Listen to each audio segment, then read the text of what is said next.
Hey guys, tonight we begin with ... The kind of story your history teacher would have dramatically underlined on the chalkboard, only to ruin it with monotone reading. But not here. Not a night. You and I are slipping through the marble corridors of Alexandria, brushing past incense smoke as whispers follow us like shadows. Because we're talking about her, Cleopatra, the woman who somehow managed to be both the last pharaoh of Egypt and the first queen of everyone's imagination. Now, before you roll your eyes and think, oh great, another Cleopatra story, haven't we heard enough? Stick with me, because the Cleopatra you think you know, the one Hollywood paints with perfect eyeliner, lounging around while feeding grapes to a shirtless Caesar. Yeah, no, that's the Disney Channel version. The real Cleopatra was sharper than a dagger hidden in silk. And the things history textbooks skipped, those are the things you and I are about to dig into. Picture this. It's 51 BC. You're walking along the Nile, sandals barely clinging to your feet, because let's be real, you're broke. Taxes are high. Rome is breathing down Egypt's neck, and the Ptolemaic family, that's Cleopatra's crew, has been busy playing Game of Thrones, Egyptian edition. Everyone's stabbing everyone else in the back. Except they're doing it with eyeliner on fleek. And here comes Cleopatra, barely 18 years old, suddenly finding herself as corollary with her younger brother husband. Yes, you heard that right, brother husband. The Ptolemies kept marriage circles tighter than your Wi-Fi router's signal. If your family tree looks like a straight line, Cleopatra's looked like a knot tied by someone drunk. But here's the twist. Cleopatra wasn't just some pampered princess tossed on the throne because daddy said so. She was cunning. She was multilingual. Sources say she spoke at least 9 languages fluently. Imagine you're sitting in the market haggling over fish, and boom, Cleopatra switches dialects mid-sentence, leaving you stunned, while also calculating how much tax she's going to slap on your stall next week. Now here's where it gets juicy. Most people think Cleopatra's power came only from her relationships with Julius Caesar and Mark Antony. Wrong. She already had brains, charisma, and strategy down to an art long before Rome came knocking. This is a woman who could turn a dinner party into a political trap. She knew how to make herself unforgettable. Not just beautiful because, spoiler, ancient sources didn't even agree she was conventionally beautiful, but unforgettable, and that's far more dangerous. So imagine you and I sneaking into her palace. The marble floors are cool underfoot. Servants rush past carrying trays of honey cakes. And in the distance, there she is, Cleopatra, reclining but with eyes sharper than knives. She sees everything. You think you're just watching her. But no, she's already figured out who you are, what you want, and how she's going to use that against you. That was Cleopatra's true weapon. But wait, did you know she may have had a laboratory hidden inside her palace? Yep. Ancient gossip suggests Cleopatra was obsessed with alchemy and poisons. Picture her, not just in silk robes, but also mixing strange concoctions, testing which venom worked fastest on condemned prisoners. Some historians whisper she might have been the first recorded mad scientist queen. Others insist this was Roman propaganda because Rome loved smearing powerful women with rumors of witchcraft. Either way, it makes you wonder, was Cleopatra secretly a chemist before she was ever a lover or a queen? And speaking of lovers, you know Caesar. The dude who basically said Wayne, VD Wiki, like it was his Tinder bio. Cleopatra didn't just fall into his arms. Oh no. She staged her entrance. The famous rolled-up-in-a carpet scene. Forget Hollywood's version where she looks glamorous. Imagine instead, sweaty servants struggling with a rug that's way too heavy, accidentally bumping it into doors, and then whoosh. Out pops Cleopatra like the world's deadliest jack-in-a-box. Caesar, sitting there in full Roman seriousness, suddenly staring at this young queen with fire in her eyes. That wasn't just romance, it was strategy. Cleopatra knew first impressions were everything. But here's the darker side nobody tells you in glossy documentaries. Cleopatra was constantly walking on quicksand. Every alliance she made, every word she spoke, could tip the balance between Egypt thriving or collapsing. Rome was watching. Her family was plotting. Even her people sometimes doubted her.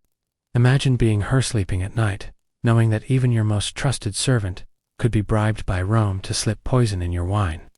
And still she thrived now. Before we end tonight's first chapter, let me throw you something that might keep you awake. What if I told you Cleopatra might not have died the way you think she did? You know the snake story, right? Oh, she let an asp bite her. Tragic and dramatic. The end.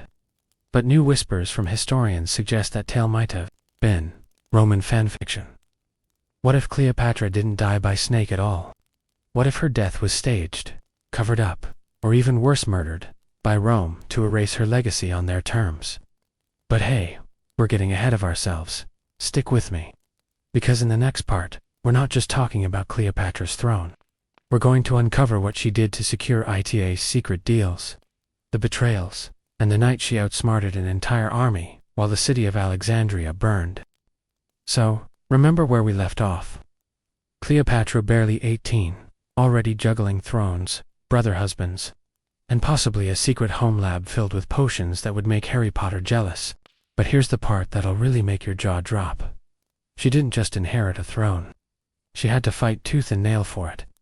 And by fight, I don't mean waving a sword around. No. Cleopatra fought with wit sharper than any blade. And honestly, that made her even more dangerous. Let's rewind a bit. After her father died, Cleopatra was technically supposed to co-rule with her little brother Ptolemy, the 13th. Cute, in theory. Nightmare in practice. Why? Because the kid was like 12 years old. Imagine trying to share rule with a middle schooler who still thinks fart jokes are top-tier comedy. But here's the kicker. His advisors were the real power behind him, and they weren't exactly Team Cleopatra. These guys wanted her gone, sidelined, maybe even accidentally drowned in the Nile. And you, if you were standing in the palace courtyard back then, you'd feel the tension buzzing in the air. On one side, Cleopatra, young but composed, her sharp eyes scanning everyone like she could see through your lies. On the other side, her little brother's advisors, whispering schemes with snake-like grins. You'd feel like you were watching a chess match, except the pieces were human lives. And the queen was the deadliest piece on the board. Now here's where Cleopatra showed her genius. Instead of whining about her position or throwing tantrums like most royals did, she went full-on strategist. She didn't just fight politically, she fought culturally. She was the first Ptolemaic ruler in centuries to actually learn Egyptian. Think about that. Her whole dynasty had been ruling Egypt for generations, but they were basically Greek expats, living like privileged tourists. Cleopatra, she was like, nope, I'm going to speak the people's language. Imagine the shock. You're a fisherman in Alexandria, griping about taxes in Egyptian slang, and suddenly Cleopatra strolls past and responds fluently in your tongue. That's like finding out your CEO not only knows your name, but also the exact struggles you're facing. Instantly, her people loved her. She wasn't just there, Queen She was one of them. Meanwhile, her brothers sighed. Oh, they were fuming. The more popular Cleopatra became, the more dangerous she seemed to them. So what did they do? Classic palace move, they pushed her out. Cleopatra was forced into exile, booted out of Alexandria like yesterday's gossip. She found herself wandering with just a few loyal supporters. While back in the capital, her little brother's camp was celebrating, like they'd won the lottery. But here's the thing about Cleopatra. Exile wasn't a setback, it was a setup. She wasn't the type to cry into her silk pillows. Instead, she regrouped. Rumors say she started secretly raising her own army, making deals with mercenaries, preparing for the comeback of the century. And that's exactly when Rome showed up. Enter Julius Caesar. Now, you and I both know, Caesar wasn't just some random Roman general. This was the Caesar conqueror of Gaul. Political shark, man with more enemies than friends. He strolls into Alexandria like he owns the place. And boom, the stage is set. But Cleopatra knew she couldn't just walk into Caesar's chambers and say, "Hey, help me overthrow my brother, thanks." That's where the infamous rug carpet story comes back into play. And whether it happened exactly like that or not, the effect was real. She stunned Caesar, not just with her dramatic entrance, but with her presence. She wasn't begging. She wasn't simpering. She was bold. And Caesar used 2 senators groveling, or rivals trembling saw someone different. Someone who wasn't afraid. Now pause. For a second, you might think this was some instant romance. Love at first sight nonsense. Wrong. Cleopatra wasn't looking for a boyfriend. She was looking for an ally. And Caesar, he wasn't looking for a fling, he was looking for control. In Egypt, because Rome had its claws sunk deep into the country's wealth. Both of them saw the other as a key, and together, they became the most explosive alliance Alexandria had ever seen. But, of course, her brother's side didn't just clap politely and step aside. Oh no. Ptolemy the 13th's advisors realized Cleopatra was back in the game, and suddenly, the whole city erupted into chaos. Imagine walking through Alexandria's streets. Statues being toppled, factions clashing, smoke rising from riots. It was the ultimate sibling fight, but with armies instead of playground insults. And Cleopatra, she didn't hide in the shadows. She stood with Caesar, bold and unshaken, rallying her supporters. For every Roman legionnaire in the streets, she had Egyptians behind her, chanting her name. She wasn't just reclaiming a throne, she was cementing herself as a legend. The battle for Alexandria wasn't pretty. Fires raged, the great library was threatened, and the Nile itself seemed to run red. But when the smoke cleared, Cleopatra was back on top. Her brother mysteriously drowned, and the Nile historians still argue if it was an accident or a convenient removal, and Cleopatra became the sole ruler. Now, here's the wild part. Instead of collapsing under pressure, Cleopatra thrived. She didn't just rule. She reinvented what it meant to be pharaoh. She took the ancient traditions, mixed them with her own charisma, and built a cult of personality so strong that even centuries later, people are still talking about her. But don't think for a second her story smooths out here. Oh no. Because as soon as she was crowned, Cleopatra pulled a move that would shake not just Egypt but the entire Roman world. She bore Caesar's child. Yep, suddenly, the woman Rome loved to paint as a foreign temptress wasn't just a queen, she was the mother of Caesar's heir. Imagine the scandal. Senators back in Rome grinding their teeth, whispering in hallways, terrified that Cleopatra might slither her way into Roman politics through her son.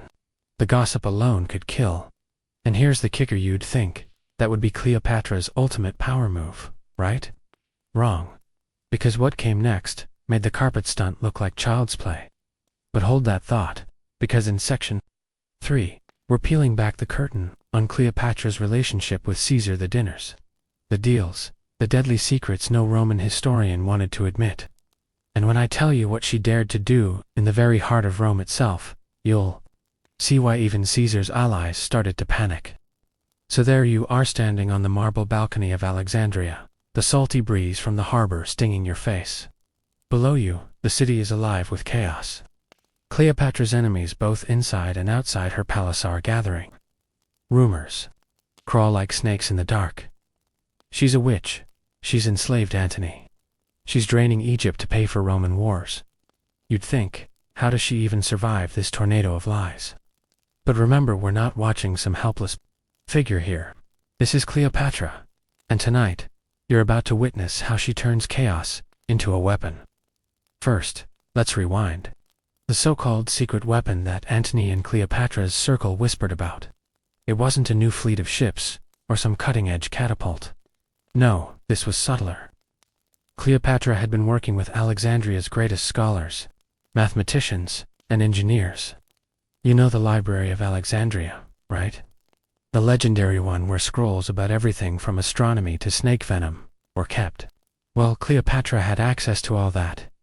One theory, she planned to use ancient knowledge not just for science, but for war.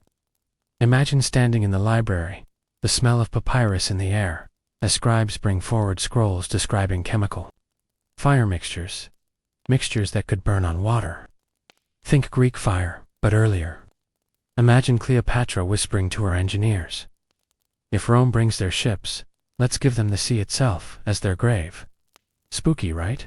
Now hold that image, because at the same time, Cleopatra wasn't just experimenting with science, she was experimenting with people. She knew every noble in Alexandria had a price, a weakness, or a fear. And she kept tabs, like a queen with a built-in CIA, Servants, merchants, lovers all were her spies. Picture yourself in the palace courtyard, listening to her scribes read whispered reports. Lord Ptolemy favors Rome. Lady Arsinoe applauds with Syria. Cleopatra's brow furrows, then smooths already. She's planning countermoves. She's not just reacting. She's playing 4 steps ahead. But of course, this balancing act comes at a cost. Antony, her great partner in crime, isn't exactly winning friends back in Rome. Octavian is spreading propaganda like wildfire. Posters, speeches, coins engraved with Antony kneeling before Cleopatra like a whipped lapdog.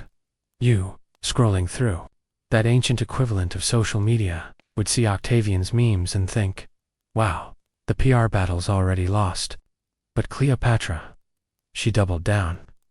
If Rome called her a seductress, she'd turn that into an empire-sized flex. Cue the donations of Alexandria. This moment is wild. Cleopatra and Antony gather their court in Alexandria, step onto a golden stage, and announce, guess what? We're dividing up the Roman East. Our kids will rule kingdoms. They literally hand out territories like Oprah giving away cars. You get Armenia, you get Cyprus. The crowd gasps.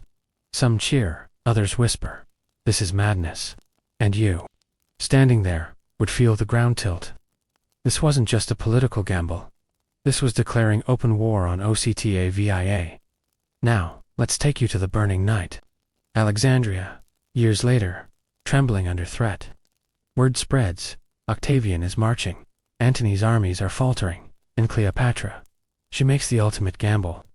She retreats to her mausoleum, a massive stone structure she had built while still alive. Wait, pause. Who builds their own tomb like a luxury palace before death? Cleopatra, that's who.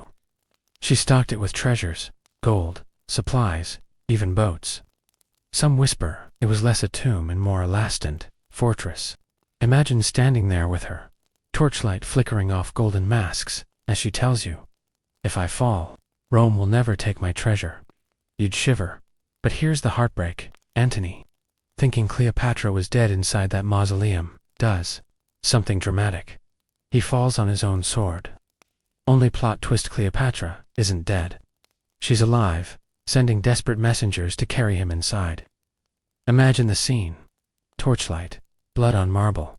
Cleopatra clutching Antony as his life slips away. This wasn't just politics anymore. It was raw, messy, tragic, and yet even in grief, Cleopatra was still strategizing. She sent envoys to Octavian, offering alliances, treasure, maybe even herself as a trophy queen if Egypt could survive. Octavian, cold as stone, refused. He wanted Egypt, but not Cleopatra alive. This leads us to that night, the famous snake. But here's the thing you've been fed. The sanitized version, all your life. Cleopatra smuggled in an asp. It bit her. She died in regal fashion. But the more you peel back, the more you wonder, did she even have a snake? Think about it. Do you smuggle an angry cobra into your tomb without getting bitten 20 times? And why would Octavian let her control her own death when he wanted her paraded through Rome? Some sources whispered that Octavian's men forced her death, that the snakebite was propaganda to make it look poetic, exotic, Egyptian. In reality, Cleopatra may have been poisoned by her captors. Her death staged for Rome's storytelling. But let's not jump to the end just yet, because here's where the FOMO kicks in. You and I, we've seen Cleopatra rise, charm, manipulate, and rule like no one before her. But what if I told you her death wasn't the true ending? That buried in whispers, there's evidence Cleopatra had a backup plan, a hidden heir, a secret that Rome never erased, because it didn't know it existed. Picture this. The mausoleum is quiet now. The torches are burned down to embers. Antony's blood is dried into the cracks of the marble. And Cleopatra's body, depending on which version you buy, is either already cold or being paraded in Octavian's imagination. Rome believes it's done. The Queen of Egypt has fallen. Curtain closed. Applause. But what if the curtain didn't actually close? You see, Cleopatra wasn't just a queen, she was a planner. Every move she ever made, whether wrapping herself in a carpet or throwing banquets, that doubled as power plays was calculated. Do you really think she'd leave her empire, her legacy, her very existence, vulnerable to being scrubbed clean by Octavian's propaganda machine? You're smarter than that. You know there had to be something more. And here's where the whispers get eerie. Cleopatra had children plural. Everyone talks about Caesarion, her son with Julius Caesar. He was supposed to be the next great thing, even crowned co-ruler before her death. Rome hated that idea. Octavian especially hated it, because Caesarion's very existence challenged his claim as Caesar's heir. You don't need a Netflix drama to see how that ended. Octavian tracked him down, and boom, Caesarion was killed. At least, that's what the official record says. But unofficially, whispers suggest Caesarion might not have died. That in the chaos after Cleopatra's snake death, loyalists smuggled him, out disguised, hidden, carried along Nile routes no Roman would dare follow. Imagine being part of that escape. Moonlight glinting off the river. The boy clutching a cloak too large for him, guards swearing silence on pain of death. They say he may have fled south, into Nubia. Others claim he vanished into India, where tales of a foreign child king appear oddly close to his timeline. And if Caesarion lived, then Cleopatra's blood didn't just indict scattered. But here's where it gets even creepier. Because Cleopatra and Antony had children too. 3 of them, Alexander Helios, Cleopatra Selene, and Ptolemy Philip. Octavian captured them, paraded them through Rome like trophies, but didn't kill them. Wise strategy. It's one thing to kill a teenage boy who could rival your throne. It's another to parade royal children, their little wrists bound in golden chains, as if to say, Rome wins. Now, here's the delicious twist. Cleopatra Selene, her daughter, didn't vanish. She married King Juba, II of Mauritania, basically North Africa. And guess what? She became a queen in her own right. You're probably sitting there thinking, wait, Cleopatra's daughter became a queen after Cleopatra died. Why did nobody tell me this? Exactly. It's like history quietly swept it under the rug. But imagine, Cleopatra Selene, walking through her new palace in Mauritania, carrying not just jewels but the weight of Egypt's lost empire. You'd see in her eyes that same sharp fire her mother had. Did she keep secrets? Scrolls. Hidden treasures smuggled out of Alexandria before Rome could seize them. Some believe the famous lost library texts may have slipped out this way in North Africa, waiting to be rediscovered. And here's where the conspiracy lightbulb goes off. What if Cleopatra's line didn't just vanish into Roman shadows? What if it quietly threaded itself into African and Mediterranean dynasties, whispering through generations, disguised by time? Some genealogists suggest her descendants could have mingled with Berber, Moorish, and even European nobility, which means there's a tiny, wildly possible chance that some modern people walking around today could have Cleopatra's blood in their veins. Imagine sitting in Starbucks, sipping your latte, when the person at the next table unknowingly carries the DNA of Egypt's last pharaoh. Chills, right? But it gets darker, because some ancient sources hint that Cleopatra might have prepared for this. That she wasn't just focused on her children living, but on her legacy surviving. She supposedly had her artisans craft coded amulets, jewels, with inscriptions only her bloodline would understand. Like a scavenger hunt across centuries. Imagine you're in a dusty museum today, staring at a cracked necklace behind glass, and not realizing it's a literal breadcrumb left by Cleopatra herself. Here's where the trail twists. Cleopatra Selene, her daughter, reportedly had children of her own, but records get fuzzy. Was it 2? 3? Did they survive? Rome didn't exactly want to keep clear receipts on Cleopatra's descendants, because surprised they were still a threat. The less the public remembered, the better. So the Romans blurred the story, until all that remained was whispers. And yet, what if those whispers weren't erased completely?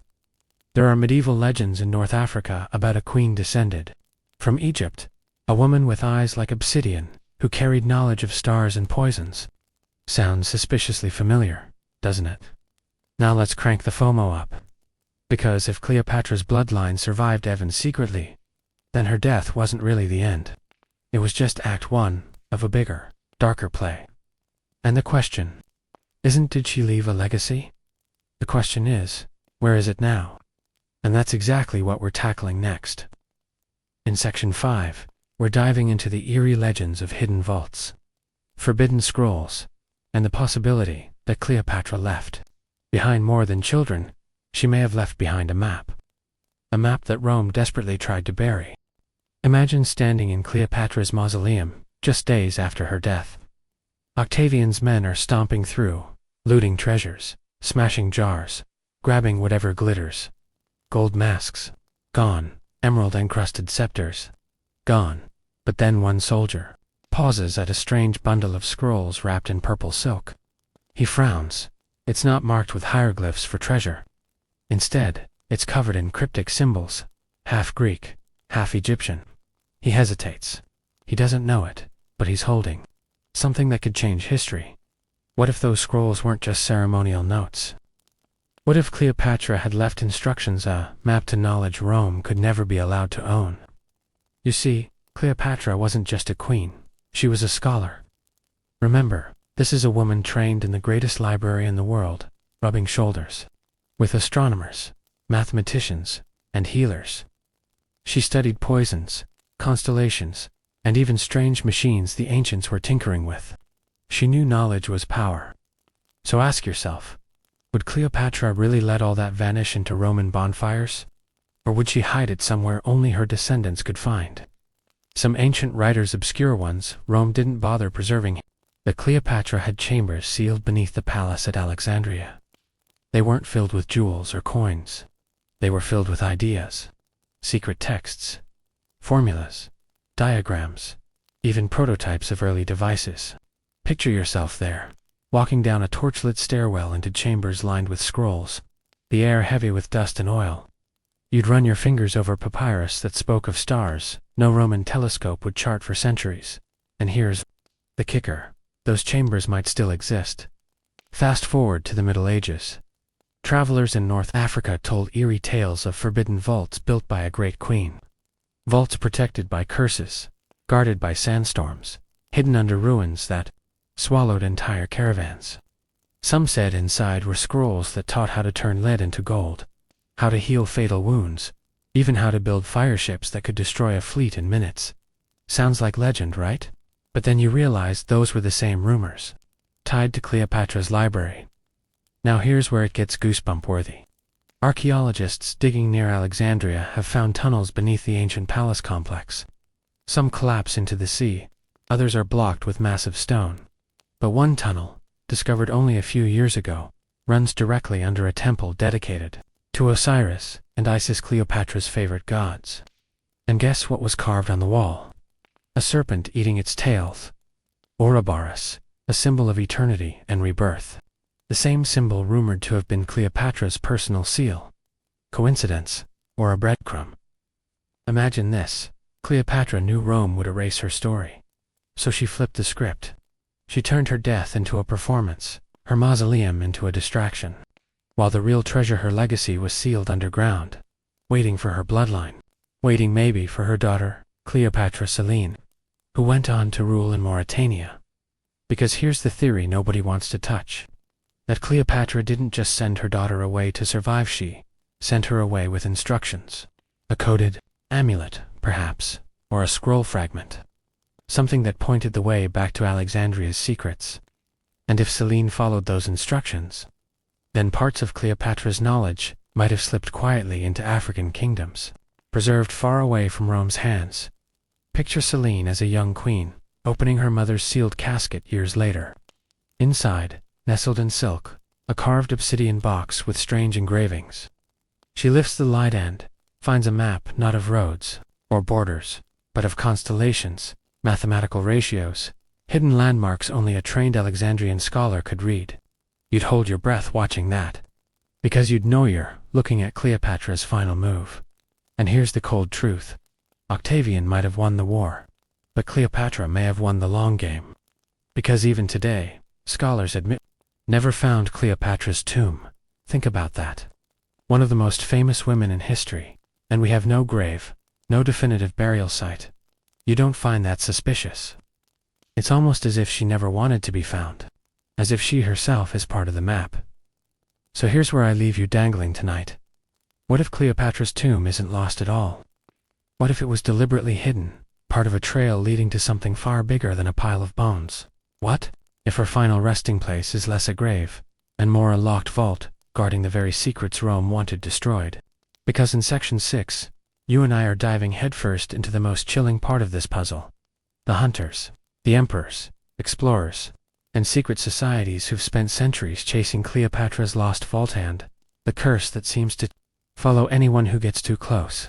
And trust me, if you thought Cleopatra's snake story was spooky, wait until you hear what happened to the people who tried to open her secrets. Okay, so imagine this. It's centuries after Cleopatra's death. Rome has fallen, empires have risen and crumbled, and yet, the whispers don't die. Somewhere under the sands of Egypt or beneath the waves of Alexandria, Cleopatra's vault waits. And as history loves to prove, when people smell treasure or forbidden knowledge, they can't resist hunting it. But here's the kicker. Those who hunted too hard, they often met strange ends. Let's start with the Romans themselves. After Octavian paraded his victory, there were rumors that some of his officers tried sneaking back into Alexandria to find Cleopatra's second vault. They weren't just after gold. They wanted her alchemical notes, the rumored formulas for poisons and potions. One officer reportedly vanished in the catacombs beneath the city. His men returned days later, babbling about serpents carved in the walls that seemed to move in the torchlight, and about hearing a woman's voice whispering in perfect Latin, "Not for you." None of them went back. Official records silent, but oral tales lingered. Fast forward to the medieval era. Crusaders, passing through the Holy Land, stumbled onto Egyptian manuscripts referencing a Black Queen's vault hidden beneath the ruins of Alexandria. A few knights tried to dig near the coastline. Within weeks, to drown in sudden storms, another was struck by lightning, and the last supposedly went mad, scratching serpents into the walls of his tent before disappearing into the desert. The locals muttered one word: "Cursed now, let's creep into the Renaissance." You know those secret societies, the ones obsessed with ancient knowledge, alchemy, and power. They were obsessed with Cleopatra, the Rosicrucians, early Freemasons. Even shadowy scholars tied to the Vatican all whispered of Cleopatra's sealed chamber. They believed it wasn't just a tomb, but a library of lost science. Think flight, medicine, even weapons, centuries ahead of their time. Here's the spooky detail. A Vatican document from the 1500s, buried deep in its secret archives, mentions a forbidden scroll of the Nile Queen. It warns priests never to touch it, claiming it brings visions of a serpent goddess who promises wisdom for blood. Scholars think this may have been an intercepted piece of Cleopatra's archive. And if that's true, then Cleopatra's vault wasn't fully lost, it was scattered, stolen, and hidden in fragments across Europe. But now, we come to the most chilling part. The modern hunters. In the 20th century, as archaeology became big business, Alexandria became a magnet. Divers swam into the bay, searching for Cleopatra's drowned palace. Some claim to find statues, massive, waterlogged, faces eroded but regal. Others found jewelry. But here's the weird part. Several divers reported equipment failures in perfectly calm water. Lights going out, air tanks leaking. One even swore he felt hands tugging at him beneath the surface. Creepy coincidence? Maybe, but then you learn. 2 of those divers later died in accidents, far away from Egypt. Coincidence again? Or the long reach of a queen who didn't want her secrets disturbed? Even today, archaeologists digging near Topasiris, Magna Temple Cleopatra, was rumored to favor report odd things. Batteries draining, cameras glitching, workers refusing to enter certain tunnels after hearing hissing noises in the dark. Skeptics laugh it off. But if you were there, standing in the dust, listening to the silence echo like a heartbeat, you'd wonder, is Cleopatra's curse still guarding her secrets? Now, imagine this. Maybe it's not just a curse. Maybe it's a warning. Cleopatra might have designed her vault like a trap. Engineers in her time could create false doors, collapsing tunnels, even poison chambers. What if her vault wasn't just hidden but armed? What if every explorer who's tried and failed wasn't unlucky, but walking straight into Cleopatra's final defense system? And here's the FOMO punch. Some say the vault has already been found, quietly, not by archaeologists with cameras, but by modern power players, secret societies, governments, billionaires. The rumor is that fragments of Cleopatra's knowledge scrolls, formulas, maps, have been collected and locked away.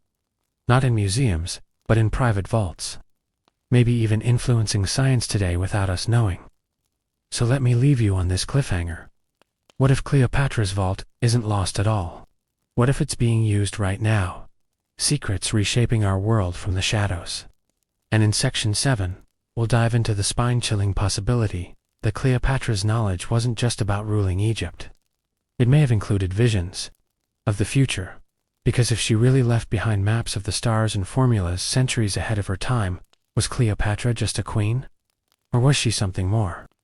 Tonight we begin with a question that sounds insane at first, but hang with me. What if Cleopatra wasn't just remembering the past, but somehow predicting the future? Crazy, right?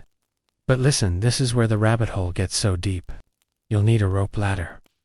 You've probably heard the story of how Cleopatra studied the stars. Not like, oh, she read her horoscope in the papyrus scroll level, but serious astronomy. The ancient Egyptians weren't just stargazers. They tracked planetary movements, eclipses, and alignments with eerie precision.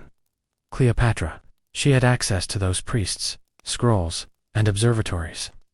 Some historians even say she personally learned how to calculate star charts. Now, here's where it gets strange.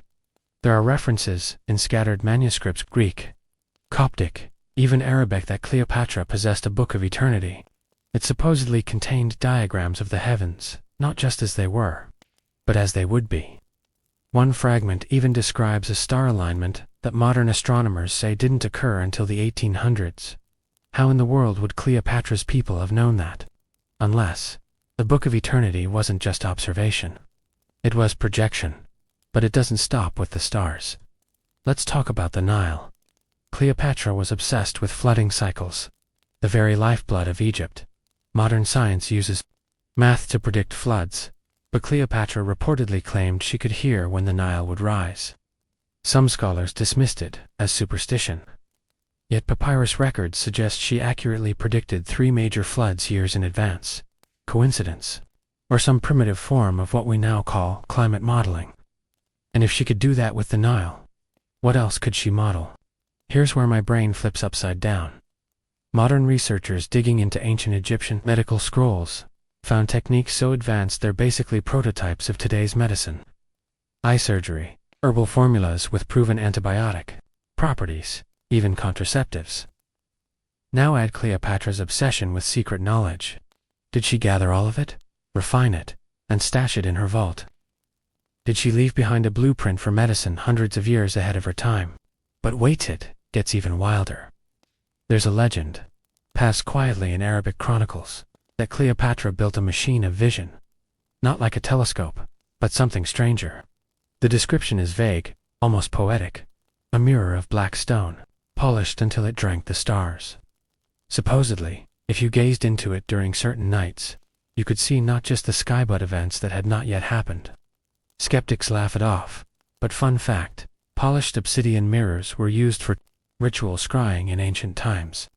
And centuries later, European mystics like John Dee claimed the same thing, that black mirrors let you glimpse the future.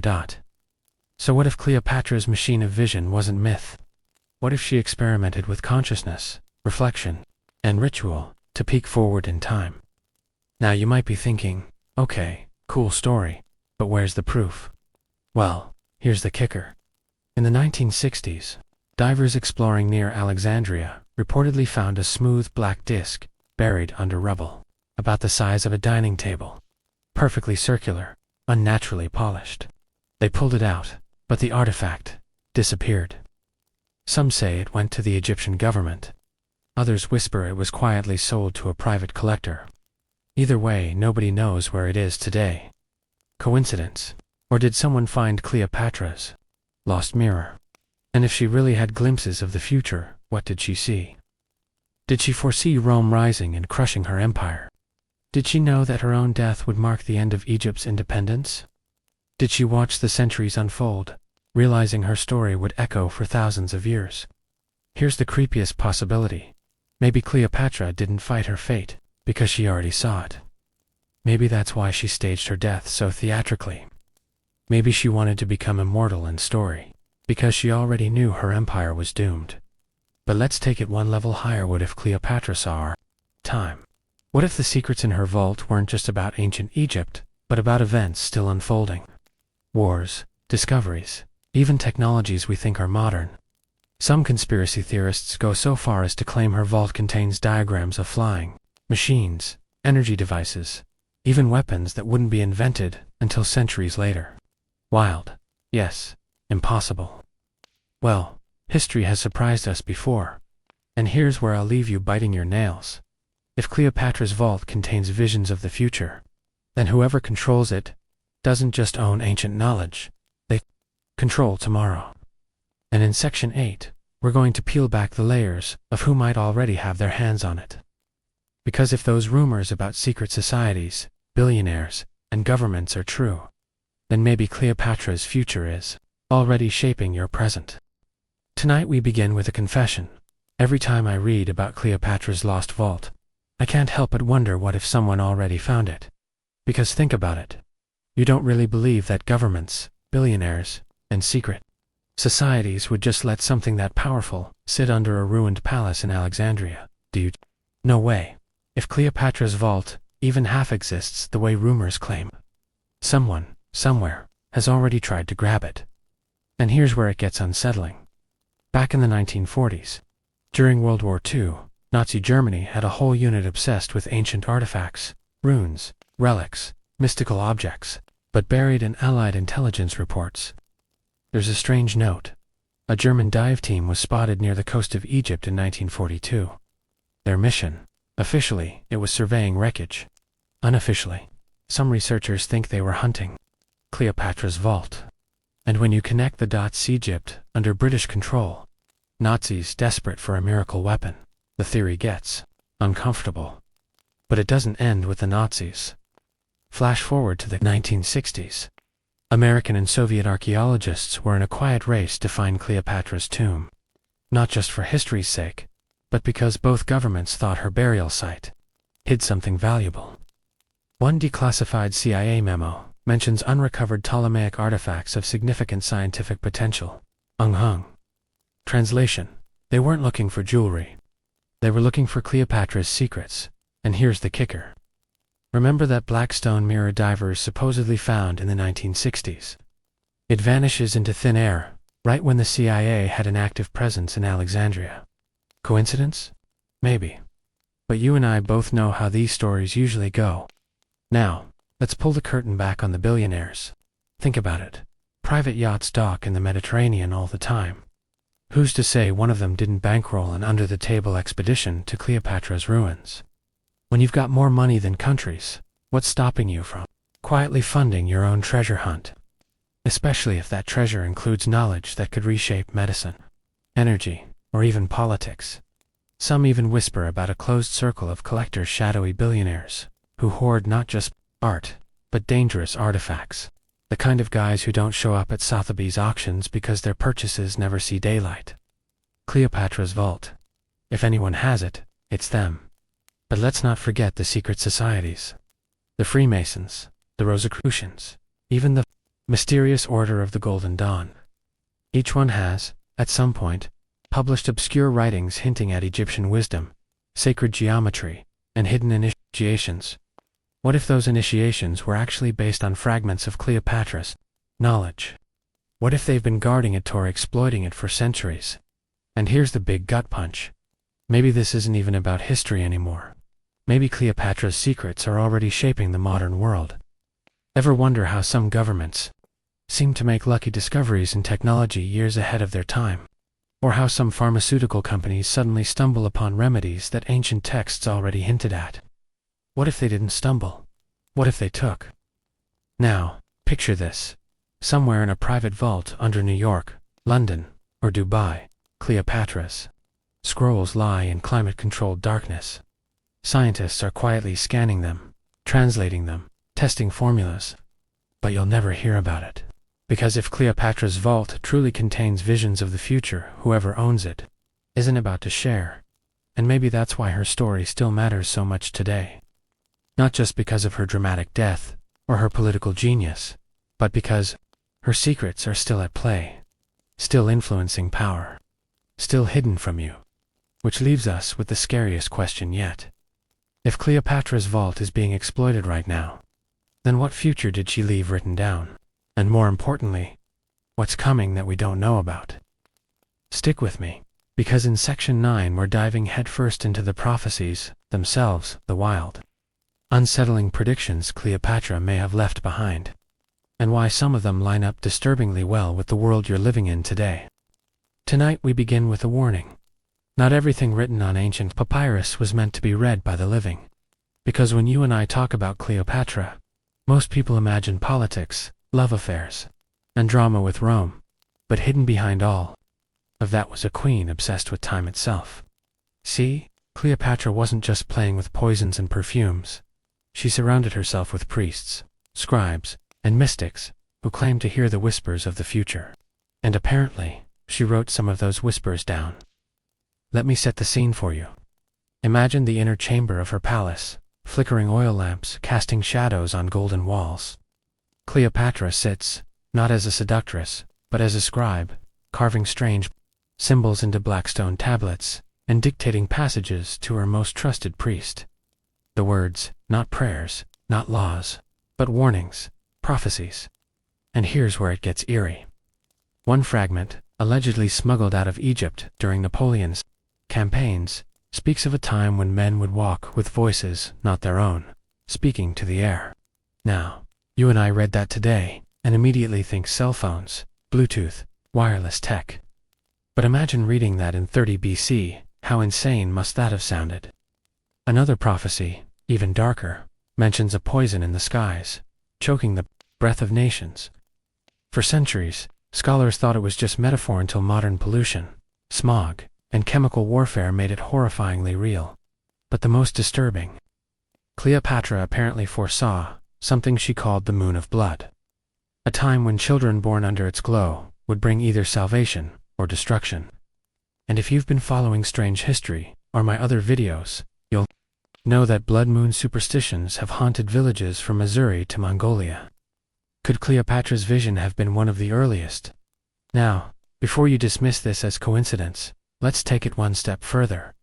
A Greek historian named Chronogoras of Mytilene, who actually lived during Cleopatra's time, wrote cryptic poems about the queen who spoke of storms yet unborn. Scholars brushed it off as poetic metaphor. But what if it wasn't? What if he was hinting at her secret writings, visions of storms, wars, and upheavals that hadn't yet happened? And here's the kicker. Some modern researchers claim that at least 3 of Cleopatra's prophecies align with real, catastrophic events. The fall of a great library by fire. Everyone assumed this was about her own Alexandria. But the timeline doesn't add up. What if she was predicting something centuries later, like the burning of libraries in Europe during the wars? Or even digital libraries wiped by modern cyber attacks? The rise of a son of iron. At first, people thought this referred to Rome, but descriptions talk about a sun that kills from afar, leaving only shadows burned into stone. Tell me that doesn't sound chillingly like the atomic bomb. The serpent that eats the world. Cleopatra described it as a coil of fire that wraps around the globe, unseen but always present. For ancient eyes, that sounds mythic. For modern eyes, that sounds a lot like electricity, global networks, maybe even the internet itself. But here's the problem. If Cleopatra truly left behind these kinds of prophecies, then not all of them have happened yet. Some, according to whispers, speak of a third collapse of mankind. A time when knowledge itself becomes dangerous to hold. A time when voices of truth are silenced before they can warn others. And that's where things start to feel uncomfortably close to home, don't they? Think about it. We live in an age where information can vanish with a single click, where truths can be rewritten in seconds, and where secrets are hoarded by the few. Maybe Cleopatra's vault isn't just about what she saw. Maybe it's about what she tried to stop. Because if she really foresaw war, destruction, and blood moons. Then what else is waiting in those sealed scrolls? Did she glimpse the year you're living in right now?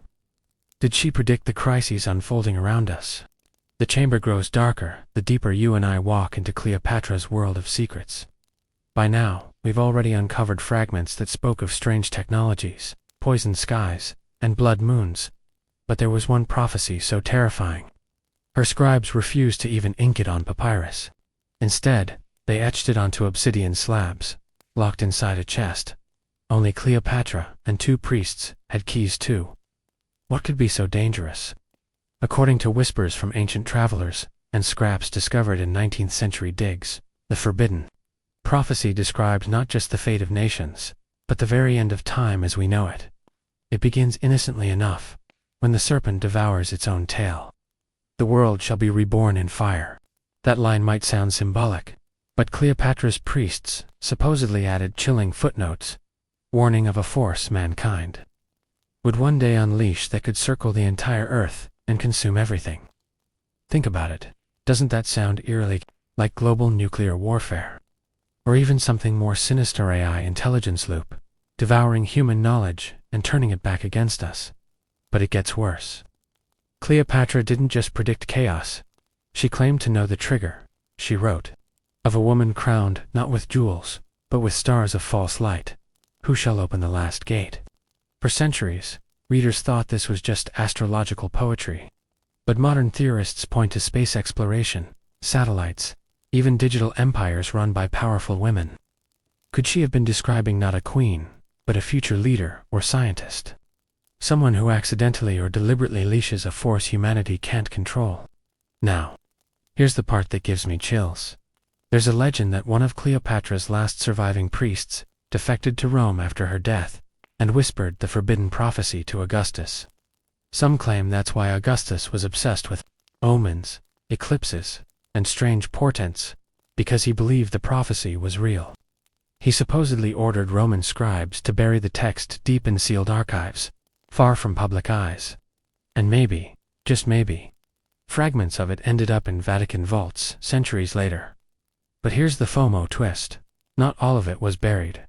Travelers in the Middle Ages described seeing cryptic Egyptian verses inscribed on walls of forgotten temples. One line, shockingly, matches a phrase that appears in modern conspiracy theories. When the Twin Towers fall, the Empire's heart will bleed. Yes, you heard that right. Written more than 2,000 years ago. Now did someone fake it later? Maybe. But what if they didn't? What if Cleopatra's forbidden prophecy actually hinted at events unfolding centuries after her death? And here's the kicker according to these same whispers. The prophecy hasn't finished yet. The final lines, never publicly translated, allegedly predict a third silence. When voices across the world are cut off in a single night. No sound, no words. Just silence. Think about that for a second. If you and I are reading this in an age of total global connection, where everyone's voice is linked through wires, waves, and screens, what would it mean if all of that was suddenly gone? Some researchers think it could be a massive solar flare, wiping out communication. Others think it could be censorship, or something darker, humanity voluntarily silencing itself under the weight of fear. And here's where we hit the cliffhanger. If Cleopatra really did write this forbidden prophecy, then the vault hidden beneath her lost chambers doesn't just hold dusty scrolls. It holds a ticking countdown. A warning we've ignored for 2,000 years. But what exactly does it say? And why have the few who claim to read it either vanished, gone mad, or sworn to silence? The air changes before you even touch the vault. It's like standing at the mouth of a storm. Your skin prickles, your ears ring, and there's this low hum, as if the stone itself is vibrating. And let me tell you, this isn't just some ancient box of treasure. This feels alive, like it doesn't want you here. Imagine it, you and I leaning closer. Torches flickering against walls, covered in hieroglyphs that seem to shift when you're not looking. One moment they're just carvings, the next they look like eyes watching you, tracking every breath you take. Now, some say this is just the paranoia of tomb raiders who spent too many nights underground. But here's the wild part. Every single Team that tried to break open Cleopatra's supposed prophecy vault reported the same thing. Sudden nausea, violent shaking of the ground, and in one case, a man swore he heard a woman whisper his name in flawless Greek, even though he didn't speak the language. Coincidence? Or was that Cleopatra herself, defending her secrets? There's a chilling record from a British excavation attempt in 1904. The team leader, Sir Howard Kay, wrote in his journal, "The chamber resists, not by stone or lock, but by will." The torch is dim, and the men hear voices of their mothers. One by one, they lose the nerve. I alone pressed my hand upon the vault, and it burned me.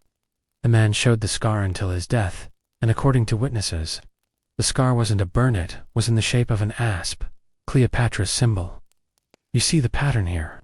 The vault doesn't just sit there. It reacts. It plays tricks on your mind. It knows fear is the sharpest lock. And then comes the real kicker. Modern archaeologists who got closest to the supposed location reported sudden failures of their equipment. Cameras died, batteries drained. Hard drives corrupted, all in a radius of just a few feet from where the vault supposedly lies. So now the question isn't just, what's inside? It's, why is it fighting so hard to keep us out? Some believe the answer is simple. Cleopatra embedded chemical traps, ancient poisons, maybe even radioactive minerals, unknowingly sealed inside. But others think she left something more deliberate. Something like a psychic imprint. A curse not bound to poison or powder, but to consciousness itself. The theory goes like this. Cleopatra knew her prophecy could destroy future empires, if misused. So she sealed it with a kind of psychological tripwire. Anyone who seeks it with greed or arrogance feels their deepest fear weaponized against them. That would explain why so many accounts describe personal hallucinations. One explorer saw his long-dead wife. Another heard the cries of his newborn child from within the vault. And one man, in 1972, went so far as to say he saw himself an older, rotting version of himself emerge from the shadows and whisper, "Turn back." Chills, right? But here's the ultimate twist. The vault is said to respond differently when approached, not by force, but by reverence. Some whispers claim the only way in is to speak to it, to recite Cleopatra's prayer to Isis, her goddess protector. And only then will the locks unseal. And that brings us face to face with a dangerous possibility. If someone, anyone, cracks the code and opens the vault, humanity might not be ready for what comes out. Because if all this defense exists, if Cleopatra went to such insane lengths to keep it hidden, then maybe the forbidden prophecy inside doesn't just warn of doom. Maybe it causes it, which leaves us with the cliffhanger question. What happens if, against every warning, someone opens it anyway? You know that moment right before lightning strikes. The silence, the heaviness in the air, the way every hair on your body stands on end. That's exactly how the chamber felt the night the vault finally gave in. Picture it, a crew of 6 men, deep underground, their lanterns flickering against walls blackened by centuries of smoke. They weren't the first to try. But they were the first, crazy or desposs enough to use explosives on what everyone else had treated like holy ground. The blast wasn't loud, it wasn't even dramatic. Just a dull crack, like the earth, exhaling after holding its breath too long. And then, silence. When the dust cleared, there it was. The seam, the impossible black slit in the stone face of the vault, yawning just enough to slip a hand through. And that's where things went wrong. The first man, a young digger named Elias, reached inside. Witnesses said his hand disappeared deeper than the vault should have allowed, as if space bent inside it. He pulled back screaming, clutching his wrist, which was covered in what looked like ash that didn't burn, but clung, like it had a mind of its own. They tried to wipe it off, but the more they touched it, the more it spread. Hours later, Elias was delirious, babbling in Greek words. No one in the room could understand, and then the whispers started, not in one ear, not in one language, but in all of them at once. One man swore he heard his dead father's voice begging him to leave. Another claimed Cleopatra herself spoke to him. The end is not yet, but you are the beginning. Still, greed is a stubborn disease. They pressed on, prying the crack wider. The vault door didn't swing open like in movies. No, it peeled, like flesh tearing from bone, and behind it wasn't treasure. It wasn't scrolls. It was darkness, not the normal kind. This was thicker, heavier. The kind that moves. The kind that crawls toward you instead of waiting to be lit. They swore the air inside had weight, like stepping into water. And at the center of it, faint and glowing, was a single chest made of obsidian, marked with Cleopatra's serpent sigil. The chest pulsed. Yes, pulsed, like a heart. They dragged it out, and the moment it touched the chamber floor, every lantern in the room blew out. 6 men, underground, in absolute black, with something alive or pretending to be between them. When light finally returned, one man was gone. No blood, no scream, just gone. The others stood frozen, each insisting. They hadn't moved, hadn't blinked, but one of them had vanished in the span of a breath. And inside the chest, not gold, not jewels, not even papyrus, but thin sheets of hammered gold, inscribed with lines of text, so fine they looked carved by light itself. The prophecy, Cleopatra's final warning, what did it say? Here's the insane part. The first sheet was easy to translate. It spoke of a world devoured by its own reflection, of rulers who feast while the earth withers, of voices carried not by wind, but by invisible fire. Tell me that doesn't sound eerily like our time screens, politics, climate collapse. But the second sheet, no one talks about it.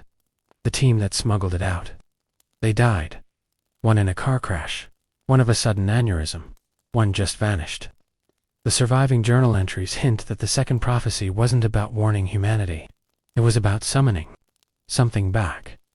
And the question we're left with, did Cleopatra trap that something inside the vault, along with her prophecy, or did those fools set it free? You ever notice how whenever someone finds something world-shattering, they don't get to enjoy it for long? It's like the universe, or maybe the powers that be, has this rule: no freebies. If you see the truth, you pay in blood. That's exactly what happened to the survivors of the vault breach. Only 5 men made it out alive that night. They stumbled into daylight like ghosts, dragging that chest of obsidian with them, their eyes hollow, like they'd left something behind in the dark. Or maybe the dark had taken something from them. And here's the creepy part. They didn't tell anyone, not officially. No authorities, no museums, no universities. They made a pact. Keep it hidden, translate it quietly, and sell it when the price was right. Greed again. Always greed. But secrets that big don't stay hidden. By the next week, strange visitors started showing up at their makeshift base. Men in black uniforms with no insignias, Egyptian officials who politely requested the return of stolen artifacts, even a robed stranger who spoke perfect Latin and slipped away before dawn.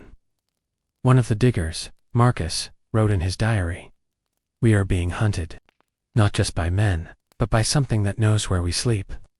The whispers follow. Then the deaths began. The first man, Elias, the one who had the ash spread up his arm, collapsed in the street.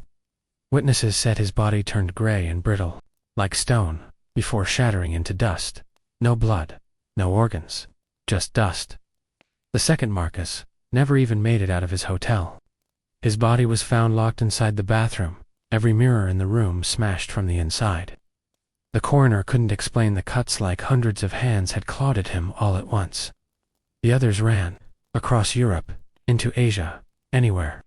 But Egypt, they carried fragments of the prophecy, each man clutching one golden sheet like a lifeline. And with every step, something followed them. And here is where it gets wild.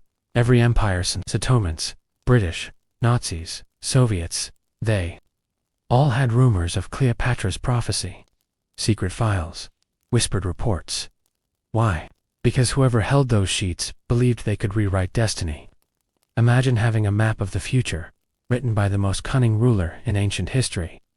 Wouldn't you kill for it? The British, supposedly, recovered one sheet in the late 1800s.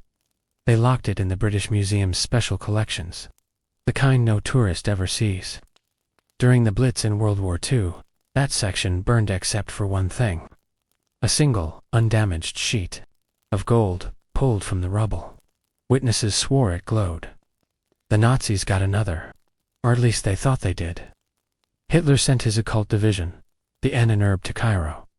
They returned with something wrapped in silk, hidden in a lead box. But after that, every single member of that team died within a year, most by suicide. The box itself vanished. Some say it ended up in a salt mine with the rest of the stolen treasures. Others whisper the Americans took it during Operation Paperclip. And the last sheet, rumors say it surfaced during the Cold War. The Soviets allegedly cracked part of it and freaked out so badly they buried it in Siberia. Why? Because the text supposedly described a war fought in silence, with fire carried in invisible skies. Sounds an awful lot like nuclear missiles, doesn't it? But here's the thing that should really keep you up tonight. No one ever found the final piece. The summoning sheet. The one so dangerous the diggers never even finished translating it. And if history teaches us anything, it's that when something like this goes missing, it's never really gone. It's waiting, and maybe, just maybe, the reason our world feels like it's spinning out of control right now isn't because humans are dumb or greedy. Maybe it's because someone, somewhere, is holding that last sheet and following its instructions. You ever get that feeling when you're scrolling news headlines late at night that something is off? Like half the stories don't make sense, but you can't quite put your finger on it. That's exactly what happens when you start piecing together Cleopatra's prophecy in the modern day. See, the thing about prophecies is they don't just sit in dusty libraries. They bleed into culture, into governments, into whispers you don't notice until someone strings them together. And that's what a man named Dr. Julian Keats tried to do. Keats wasn't some conspiracy nut living in his mom's basement. He was a historian at Oxford. One of those tweed jacket professors who looks like he smells faintly of pipe tobacco and old books. But Keats had an obsession. Missing artifacts. One night, while digging through sealed archives, he stumbled across a fragment of correspondence between British officers during World War II. One line stood out. The Queen's words align disturbingly with our current weapons research. Secure the fragment before Berlin does. Keats didn't sleep for 3 days. When he finally crashed, he woke up to find his office door broken open and his hard drives wiped. Officially, he chalked it up to a burglary. Privately, he told a colleague, "They know I'm looking, and they don't want me to find it." But here's where it gets freaky. Keats wasn't the only one. A CIA analyst named Veronica Holley claimed she saw encrypted transmissions mentioning Cleopatra protocol. This wasn't some Marvel codename. These were intagency cables. Marked eyes only. And when she tried to dig deeper, boomerly retirement at the age of 3-4. Then came the leak. An anonymous post appeared on a dark web forum, a grainy photo of what looked like a golden sheet etched with hieroglyphics. But across the hieroglyphics, someone had scrawled 3 words in English. "They are returning." Now nobody knows who posted it. The photo vanished within hours, accounts deleted, servers scrubbed. But not before hundreds of people saved copies. And you know how the internet works. Once something leaks, it never truly disappears. And here's the kicker: you've seen pieces of it without realizing it. Ever wonder why certain movies, certain shows, certain pop stars keep sneaking in Egyptian imagery? Serpents, suns, crowns, eyes. Coincidence? Or quiet programming? Keats believed it was deliberate. He said Cleopatra's prophecy wasn't just about war and destruction. It was about preparation. The world is being nudged, little by little, to accept something unthinkable. And then Keats disappeared. Poof. No farewell lectures, no retirement. His apartment emptied overnight. Students showed up for class, found the door locked, and never saw him again. But before he vanished, he left one email draft sitting unsent on his laptop. It read, "The final summoning isn't a metaphor, it's real, and the date is closer than we think. If you're reading this, do not under any circumstances follow the whispers." Now, here's where you come in. Imagine for a second that this isn't just history. Imagine someone right now is following Cleopatra's instructions, step by step. Imagine governments quietly helping them because they think it'll give them power. You know how horror movies always make the ritual look like a bunch of people in robes, chanting around candles? Cute, right? But Cleopatra's prophecy, It wasn't cute. It was clinical almost. Scientific. The fragments, when pieced together, didn't just warn of destruction. They gave instructions. And here's where things get spine-chilling. The instructions named a place. Not Egypt, not Rome, not Greece. But somewhere shockingly specific, an island in the middle of the Mediterranean that, at the time, barely had a name. Today we call it Malta. Why Malta? Because beneath its cathedrals and sun-baked streets lie caves. Endless, twisting caves. Archaeologists will tell you they're just prehistoric dwellings. But Cleopatra's fragment described them as the veins of the earth. A place where something could be awakened. The ritual wasn't just chanting. It was a sequence. First, the blood of a royal line. Not metaphorical, but literal. The serpent's blood must be spilled into the mouth of stone. That line kept scholars up at night, because Cleopatra herself was called daughter of the serpent. Was she saying only her descendants could unlock it? Second, a set of objects. The Eye of Horus, the scarab of gold, and the veil of Isis. Now those weren't just symbols. Archaeologists know they existed, scattered across Europe during the Roman plunders. Museums claimed them as artifacts. But what if they weren't just for display? What if they were part of the machine? And third, the sacrifice. The most chilling line of all. What walks in shadow must be fed with light. One soul for one dawn. That part haunted me the most, because it implies this wasn't about worship. It wasn't even about belief. It was a transaction. Now here's the twist. Remember the vault found in Alexandria? The one that vanished into private hands? Rumors say one of the fragments listed a date. Not just a vague prophecy, not someday, but an actual celestial alignment, stars, planets, the whole deal, and that alignment. It only happens once every 2,000 years. Guess when the next one is due? Within our lifetime. Think about that. Someone, somewhere, has been waiting centuries for this. Guarding the objects, tracing bloodlines, preparing the ritual. And you know what makes my skin crawl? People vanishing in Malta isn't even rare. Over the last 50 years, hundreds of locals' kids, travelers, even soldiers have gone missing in the caves beneath Valletta. Authorities chalk it up to accidents. But if you map them against astronomical events, the numbers spike. Solar eclipses, blood moons, equinoxes, coincidence, or practice runs. But here's the kicker, and it's why Section 16 will make your jaw drop. Cleopatra didn't just leave the how. She left the what. What exactly is supposed to wake if the ritual succeeds? And trust me, it's not a god, it's not a spirit, it's something far older. Something that doesn't belong in history books at all. Let me take you step by step, because if I just blurt it out, it'll sound like a bad horror novel. But once you see how the fragments connect, you won't sleep easy tonight. First clue, Cleopatra didn't call it a god. She didn't call it a demon either. She used a word that modern translators struggled with for decades. The closest match in Greek was prochen. That means the one before rulers. Think about that. Not a king, not a god.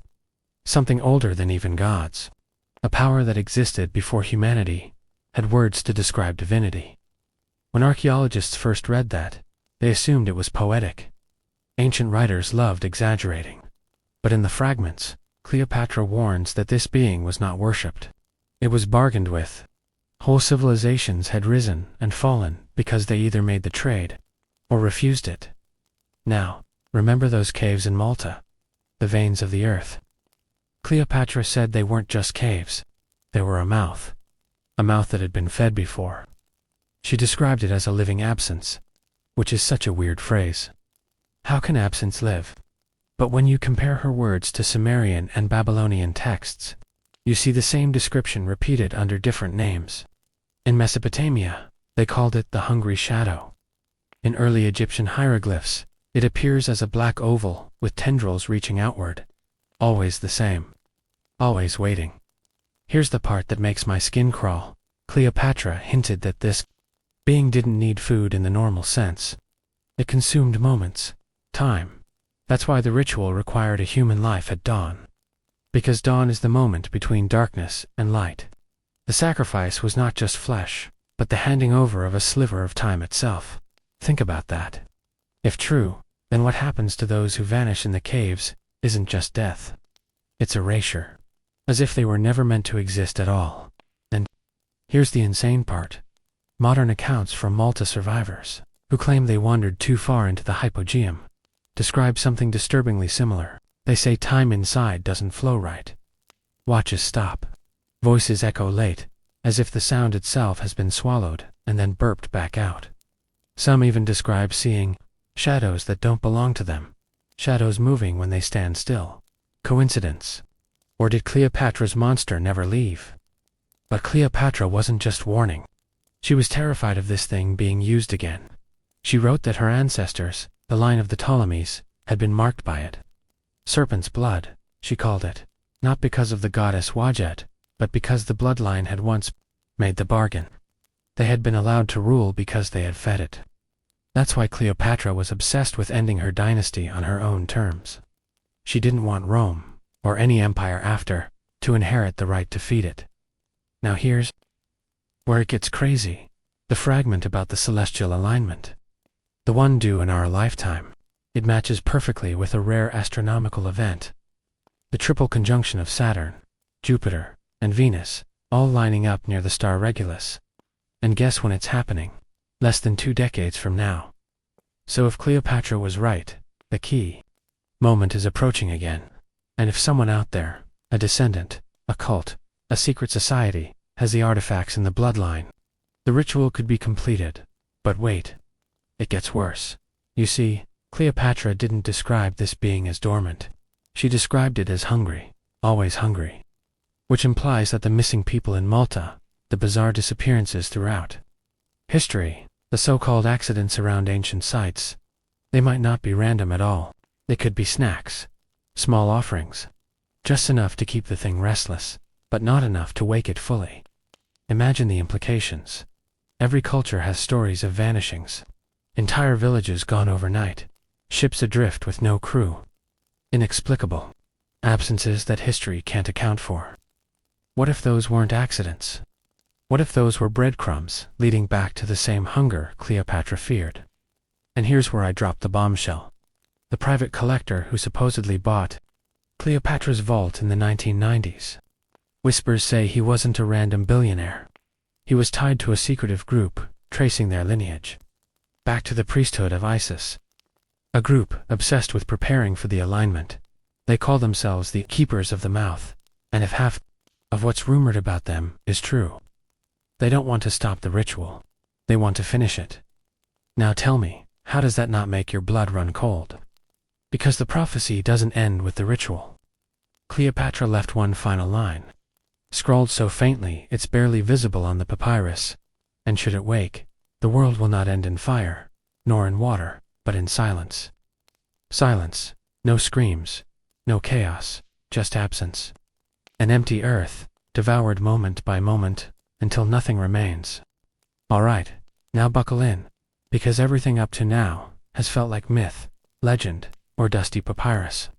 But this is where the story starts bleeding into reality.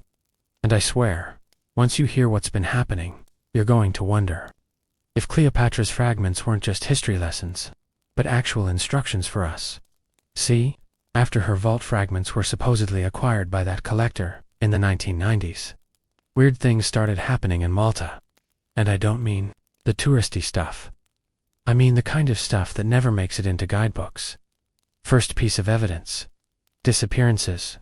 Officially, the Maltese government doesn't like to talk about this, but records show dozens of people have gone missing near the House Affalini, Hypogeum, the ancient underground temple we mentioned before.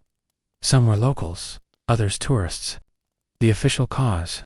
Accidental falls, misadventure, or just never found. But independent researchers who dug into police archives noticed something strange. Almost all of these cases happened within specific windows of the lunar cycle, most commonly during the waning crescent. Coincidence? Maybe. But Cleopatra specifically wrote that sacrifices were strongest when shadows die into thinner shadows. Which, yeah, is literally the waning crescent moon. Second piece of evidence. The sealed chamber. Back in 1902, when the hypogeum was rediscovered. Workers accidentally broke through a wall into a hidden chamber. At first, archaeologists thought they'd found just another burial site. But the room had no skeletons, no offerings, just smooth walls and a single stone platform, dark-stained, as if something had soaked into it long ago. The chamber was resealed, and decades later, access was quietly restricted. Tourists never see it. Guides won't talk about it. Some say the Maltese Heritage Board keeps it locked for preservation. Others whisper it's because strange sounds still come from within. Low, humming vibrations that don't match any natural resonance. Now here's where it gets real creepy. In the 1970s, an Italian research team actually tried to study those vibrations. They set up sensitive recording equipment inside the hypogeum, hoping to capture the acoustic properties. The results? Terrifying. The mics picked up subsonic tones, so low the human ear can't consciously hear them. But the researchers reported feeling nausea, paranoia, and panic while inside. Their data suggested the chamber had been engineered to amplify frequencies that mess with the brain. Infrasound, basically. And ancient Egyptians were known to use similar acoustic tricks in temples. So here's the question. Did Cleopatra's bloodline know exactly how to build rooms that could weaken a human's will before a ritual? Third, piece of evidence: modern thefts. In 2009, the National Museum of Archaeology in Valletta reported a break-in, but nothing valuable was stolen. Gold jewelry, coins, artifacts worth millions, untouched. What was taken? 3 small limestone figurines, plain, roughly carved, almost like placeholders. Police chalked it up to eccentric theft. But get this, the figurines looked eerily similar to the black oval with tendrils glyph Cleopatra described. Someone went out of their way to steal what looked like tokens. Now you might think, all right, weird, but it's just archaeology drama. But here's the kicker. A few years ago, a Maltese journalist named Daniela Kasser started connecting dots. She dug into Vatican archives, old colonial reports, even eyewitness accounts from locals, and she uncovered patterns. Every few decades, small groups of wealthy foreigners visited Malta under the guise of private historical tours. Always during major celestial events, always near the hypogeum, and always, coincidentally, just before clusters of disappearances. Daniela tried to publish her findings in 2016. Guess what happened? She vanished. Her car was found parked near the ferry terminal. Laptop, phone, everything inside. No, Daniela. No trace, since. And that's not the only journalist. 2 others who touched this story reported threats and harassment before dropping their investigations. One even claimed his house was broken into and his notes shredded, but nothing else stolen. Whoever they are, they don't want this trail followed. Now, pause for a second. If Cleopatra's warning was about keeping the ritual from ever being completed, then doesn't it make sense that someone, maybe the keepers of the mouth we mentioned earlier, would try everything to keep outsiders quiet? And here's the most chilling part. People living near the hypogeum still talk about the silent nights. Nights when all the birds go quiet. Dogs stop barking. Even the wind feels muffled. One elderly local said, "It feels like the world holds its breath, and it always happens just before another disappearance." So ask yourself, is that superstition? Or is it a sign that Cleopatra's hungry shadow still stirs below us? The deeper you dig, the less this feels like myth, because the evidence doesn't just point to an ancient warning. It points to an ongoing practice, like someone out there has been keeping thee being satisfied with small offerings, waiting for the right alignment to give it a feast. And if that's true, then the countdown isn't in centuries. It's in years. All right, my friend, you've stuck with me through whispers of shadows, vanishing journalists, and underground chambers that hum like living throats. But now we step into territory that makes people really uncomfortable, because this isn't just about Cleopatra anymore. This is about who has been guarding her prophecy, and why. Let's be blunt, if the Vatican archives were ever truly open to the public, history as we know it would collapse overnight. And before you roll your eyes, think about it. This is an institution that has locked away over 53 miles of shelves. Yes, shelves stacked with documents you and I will never see. Only a handful of scholars are granted limited access, and, even then, only 2 carefully curated scraps. So what's hidden in the rest? According to leaked testimonies from former archivists, there are whole collections marked with symbols instead of catalog numbers. And one of those symbols, get this, is an oval with radiating lines. Not a cross, not a chalice, an oval. Sound familiar? Cleopatra's glyph. The exact one she described as the hunger that grows tendrils. Now, here's where things get spicy. During the 1500s, the church launched one of the most aggressive artifact confiscation campaigns in history. Missionaries and crusaders weren't just spreading the faith. They were seizing relics, scrolls, and entire temple caches. Officially, this was to destroy heresy. But privately, letters from Jesuit records show a different motivation: containment. Priests in Malta wrote of energies that corrupt men when the mouth opens. That phrase again, the mouth. It shows up in 3 separate reports to Rome, and each time, the objects connected to it were shipped straight to the Vatican. Which brings us to the Codex Malta, a manuscript said to have been transferred into the Vatican vaults in 1611. The Codex reportedly contained translations of papyri, attributed to Cleopatra's priests. A Maltese bishop who briefly saw it described its pages as written in 2 hands, one neat, one frantic, as though sanity and madness alternated. He claimed the book detailed rituals of containment, not worship. That's right, even Cleopatra's bloodline wasn't trying to summon this thing. They were trying to keep it locked down. But here's the twist. The bishop was silenced. His writings disappeared, and all mention of the Codex was scrubbed from official Maltese church records. Ask yourself, why? Because if the Vatican admitted that Cleopatra, a pagan queen, had been right all along, it would shatter their monopoly on divine truth. Imagine the headlines: Ancient Queen predicted cosmic horror. Church covered it up. Doesn't exactly pair well with Sunday sermons. But here's the kicker. Whispers inside Rome suggest the Codex Malta hasn't just been stored. It's been studied. High-ranking Jesuits allegedly conducted controlled experiments in the 1800s using fragments of its rituals. Their notes, smuggled out by a defector priest, mention choral resonance and chambers that thin the veil. If that sounds familiar, it should. It matches exactly what modern researchers experienced in the hypogeum's humming chamber. So, let's recap. Cleopatra writes about a hungry shadow. Malta's hypogeum matches her descriptions, and the Vatican quietly collects the manuals for how to keep the thing asleep.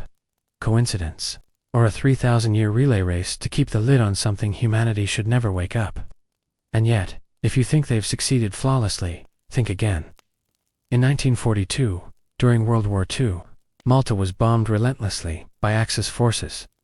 One of those bombs reportedly struck a hidden crypt beneath a Jesuit monastery. Local rumor claims that after the blast, people nearby reported a moaning wind coming from underground that lasted for 3 days straight. The Vatican immediately dispatched a team. Records of their activities classified. The monastery was rebuilt. Witnesses were discouraged from speaking. But ever since, Maltese families have whispered about how the priests fed the silence. That year, fed it what? No one dares to say now. Maybe you're thinking, all right, but this is ancient history. The Vatican wouldn't still be messing with this now, right? Oh, my friend. In 2013, Pope Benedict XVI resigned unexpectedly. Official reason: old age. But investigative journalists in Italy uncovered whispers of a scandal involving secret documents in the Apostolic Palace. Some of those leaks referenced uncontrollable shadows and the Malta file. Within months, Benedict was gone, and a new pope took over. The Malta file was never mentioned again. Coincidence? Or another clean sweep of Cleopatra's warning? Here's where things turn from eerie to terrifying. In 2019, a construction project near Valletta unearthed a sealed chamber no one had seen before. The workers thought they'd found another Roman catacomb. But before any archaeologists could inspect it, the site was suddenly closed. Official explanation: safety concerns. But insiders leaked that Vatican representatives were flown in within 48 hours. A week later, the chamber was filled with concrete. No exploration, No photos. Just buried again. And locals swear they heard chanting at night before it was sealed. So, here's my theory, and trust me, it's one that'll keep you awake tonight. The Vatican isn't just guarding Cleopatra's prophecy. They're still actively following it. They know the mouth stirs every few decades. They know offerings have to be made to keep it from fully waking. And they're making sure the public never connects the dots. Because the day the world realizes our religions, our empires, our histories have all just been damage control for one slumbering shadow, is the day society breaks down. Let me leave you with this little gut punch. Hidden in one corner of the Vatican archives is a sealed lead box labeled CM. Some say it stands for Codex Malta. Others claim it means Cleopatra manuscript. No one outside the church has ever opened it. But a leaked inventory note from 1928 described its contents as pages written in the hand of the Queen of Egypt herself, bearing warnings for an age not yet come. That age, my friend, that's now. You've heard about the Vatican's sealed vaults, about Malta's underground whispers, and about relics scrubbed from history. But what if I told you Cleopatra didn't just leave behind vague warnings? She left dates, cold, hard markers scratched into papyrus, predicting the rhythm of a nightmare that refuses to stay buried. And every single time humanity ignored those warnings, something catastrophic happened. Let's start with the basics. Cleopatra wasn't just a queen. She was trained in astronomy. The Egyptians were master skywatchers. They tracked Sirius, the Nile's floods, the turning of planets. Cleopatra herself studied under scholars from Alexandria's great library, and according to fragments hidden in the Codex Malta, she devised a calendar of veiled alignments. Nights when the shadow she feared would stir. The alignments were tied not to ordinary moons, but to blood moons. Total lunar eclipses where the moon glows red. To Cleopatra, this was more than optics. The papyrus phrases it as, "The sky weeps the color of hunger, and the mouth stirs to drink." Chilling, right? But here's where things get worse. Modern astronomers have back-calculated lunar eclipses. And wouldn't you know it, the dates Cleopatra carved line up almost perfectly with blood moons that later became infamous for disasters. Take 44 BC, the year of her lover, Julius Caesar's assassination. There was a blood moon over Rome that spring. The Codex notes, "The eagle's heart is pierced when the red veil falls." Eagle, Rome's symbol. Caesar's murder, coincidence? Maybe fast forward to 476 AD, the fall of the Western Roman Empire. Again, a blood moon. Again, notes in the Codex. The mouth eats empires. Jump to 1212 AD, a year drenched in horror. The so-called Children's Crusade ended in mass death and slavery. Guess what hung in the sky that year? A blood moon. Over the Mediterranean. The Codex phrase for that date. "The little ones feed the silence." It almost makes you sick. And then there's 1914. The eve of World War I Europe, simmering like a pressure cooker. Alliances ready to snap. A blood moon that summer, casting its eerie glow. Within weeks, the first world-spanning war erupted. Millions dead. The Codex warning for that date reads, "The hunger crosses borders." It's one thing to look back and connect dots, but Cleopatra wasn't just recording history. She was predicting it. And the most disturbing part, the calendar doesn't stop in the past. It keeps going. Into our century. Into our decade. Let me drop something on you. According to the fragments studied in secret by Jesuits in the 1800s, and confirmed by astronomers who got leaked translations in the 1970s, Cleopatra's calendar pointed to a cycle, climaxing in the 21st century. She wrote of the red veil falling thrice, and on the third, the mouth shall no longer be fed, but shall open. Let that sink in. 3 consecutive blood moons, culminating in a rupture. Guess what? Between 2014 and 2015, we had what scientists call a tetrad, for blood moons in quick succession. Rare, powerful. And during that period, what happened? Global chaos, the rise of ISIS, mass migrations, economic collapses, and unprecedented climate disasters. It was as if the world began convulsing, exactly as Cleopatra's prophecy implied. But the calendar didn't stop there. It pointed again. 2/20/25. Yes, this year. A blood moon that, according to her glyphs, marks the great mouth. And she wrote a phrase that should chill you to the bone. The mouth that has eaten kings, children, and empires shall open, not to sip, but to swallow, and its hunger shall be for the living, not the dead. Now, skeptics might laugh this off. Blood moons are predictable. Humans project patterns, sure. But here's what they can't explain. Why every culture tied blood moons to doom, long before telescopes. The Bible called them signs of the end times. The Chinese believed they were dragons devouring the moon. The Mayans tied them to sacrifices. Different lands, same terror. Because deep down, everyone knew. The shadow Cleopatra feared wasn't hers alone. It was global, universal. A mouth beneath reality itself, chewing through centuries. Waiting for the right alignment to take more than just pieces. Here's the part that makes my stomach turn. The leaked notes of the Codex Malta. The ones allegedly buried in that Vatican box, labeled CM, describe rituals that had to be performed during each blood moon. Offerings, human or otherwise, to feed the hunger just enough to keep it from tearing open. Which means if the rituals weren't done, if the offerings stopped, the prophecy warns of collapse. And think about the world right now. Do you see anyone feeding ancient shadows? Or do you see chaos, war, hunger, and earthquakes shaking our civilization? Cleopatra's prophecy wasn't about superstition. It was about maintenance. A maintenance humanity has stopped performing. And here's a kicker. In 2022, during a blood moon, scientists at CERN ran one of their largest particle collisions ever. Do you know what some physicists jokingly called it? Opening the mouth. Yeah, they laughed. But if Cleopatra were alive today, I doubt she'd be laughing. She'd be screaming. Because our ancestors spent thousands of years trying to seal the mouth. And here we are, modern humanity, poking at it with billion-dollar machines. So what happens next? Well, according to Cleopatra, the cycle ends when the shadow no longer whispers but sings. That phrase, sings, was always brushed off as poetry.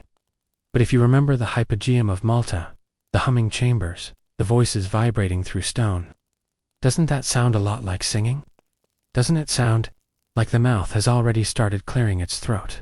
And maybe, just maybe, that's why disappearances spike around these dates. Why Malta's workers in 2019 heard chanting before a chamber was buried in concrete. Why ancient children vanished. Why kings fell. The mouth doesn't take at random. It takes on schedule. And the schedule, it's ticking toward now.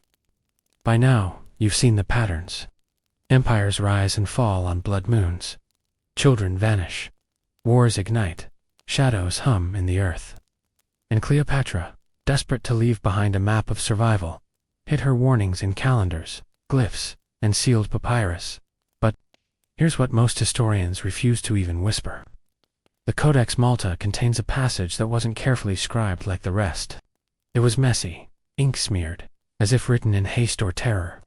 And unlike the other fragments, which speak in symbols and metaphor, this one was blunt, brutal. The phrase, translated directly, reads, "The mouth shall not be sated with kings, nor children, nor the blood of empire. Its true hunger is for breath. It drinks the living wind." What does that mean, living wind? For centuries, scholars debated it. Some said it was a poetic way of describing death, snuffing out life, taking souls. But when Jesuit translators looked deeper, they connected it to an ancient Egyptian word, Sekem Enk, power of breath. In Egyptian mysticism, breath was life force, the invisible current that animated the body. Without breath, flesh was clay. With it, you were alive. So when Cleopatra wrote that the mouth hungered for breath, she wasn't being metaphorical. She meant literally that this thing, this shadow, this abyss fed, not on corpses, not on blood, but on the force of life itself. The moment of inhalation. The spark of being. Think about it. Why do so many ancient cultures describe visitations at night, where people woke up gasping, lungs paralyzed, unable to scream? Why do stories of night hag or sleep paralysis demons appear everywhere, from Europe to Africa to Asia. What if those weren't hallucinations? What if they were the mouth reaching out, sampling its favorite meal, your breath? Here's the part that made even hardened Vatican archivists recoil. The Codex describes entire villages emptied of breath. No battle, no fire. Just people found slumped, eyes open, lungs collapsed, mouths frozen in silent screams, as if the very air had been siphoned out of them. The glyph calls it the harvest of wind. Now, historians will say, no such events ever happened. No records exist. But buried in obscure chronicles, in marginalia of medieval manuscripts, you find chilling notes. A 9th century monk wrote of a convent in Gaul, where nuns were discovered lifeless, as if kissed by the void, their chests still.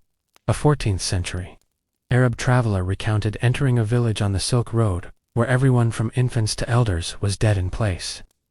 No wound, no mark, only the silence of empty lungs.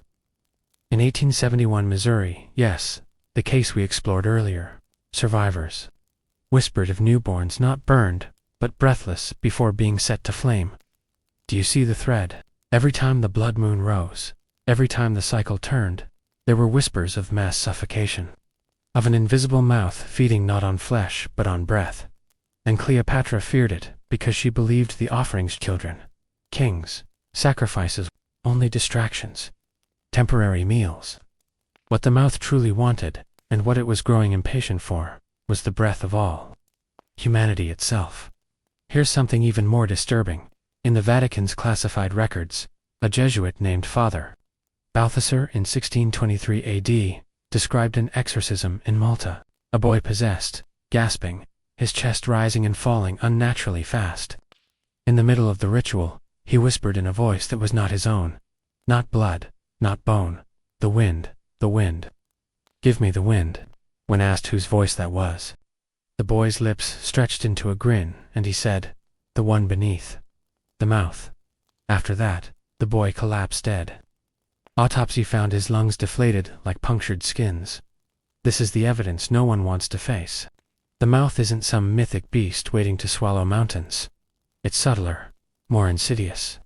It feeds in shadows, in bedrooms, in forgotten villages, one breath at a time, until entire eras collapse into silence. And here's the chilling reality. Scientists today are noticing spikes in unexplained phenomena that line up almost perfectly with Cleopatra's prophecy. Reports of sudden nocturnal death syndrome among healthy young people. Whole families in rural Asia found lifeless, without cause. Even our obsession with ventilators during pandemics machines to force breath feels eerily in sync with the warnings. Could it be that the mouth is stirring more openly now? That the offerings have stopped, the rituals abandoned, and so it is helping